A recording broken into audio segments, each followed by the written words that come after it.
रतन टाटा का निधन बुधवार की देर शाम मुंबई के ब्रीच कैंडी हॉस्पिटल में हो गया। भारत के दिग्गज उद्योगपति रतन टाटा 86 साल के थे। पिछले कुछ दिनों से वो बीमार चल रहे थे। देश भर में शोक की लहर दौड़ गई है।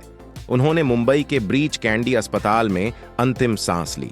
दरअसल बुधवार की शाम में उनकी तबीयत ज्यादा बिगड़ने की खबर आई थी, जिसके कुछ घंटे बाद ही उन्होंने दुनिया को अलविदा कह दिया।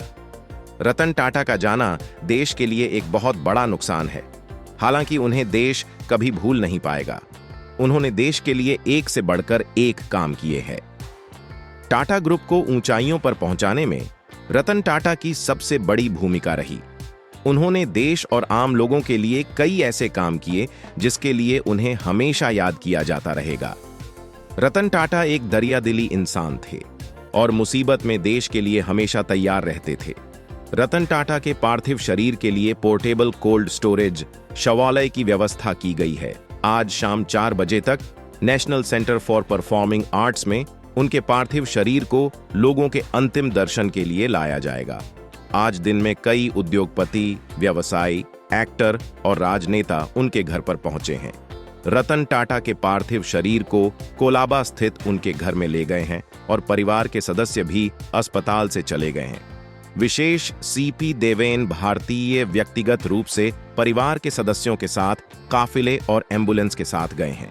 उनके पार्थिव शरीर को वर्ली श्मशान घाट ले जाएगा। ये वही जगह है जहां साइरस मिस्त्री का अंतिम संस्कार किया गया था।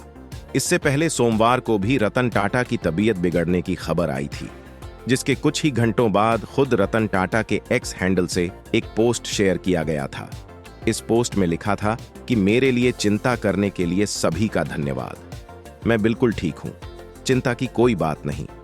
मैं बढ़ती उम्र से जुड़ी बीमारियों की रूटीन जांच के लिए अस्पताल आया हूं, लेकिन देश को यह दर्द रहेगा कि वो इस बार अस्पताल से लौट नहीं पाए और हमेशा के लिए सबको छोड़ गए।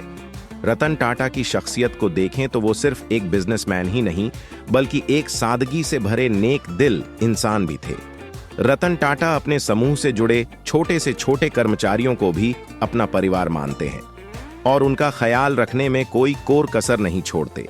बता दें कि रतन टाटा 4 बार शादी करने के करीब पहुंचे थे, लेकिन किसी वजह से शादी नहीं कर पाए। रतन टाटा ने एक बार स्वीकार किया था कि जब वे लॉस एंजल्स में काम कर रहे थे, उस समय उन्हें किसी से प्यार हो गया था। लेकिन 1962 के भारत चीन युद्ध के चलते लड़की के माता पिता अपनी बेटी को भारत भेजने के लिए तैयार नहीं थे। इसके बाद उन्होंने कभी शादी नहीं की।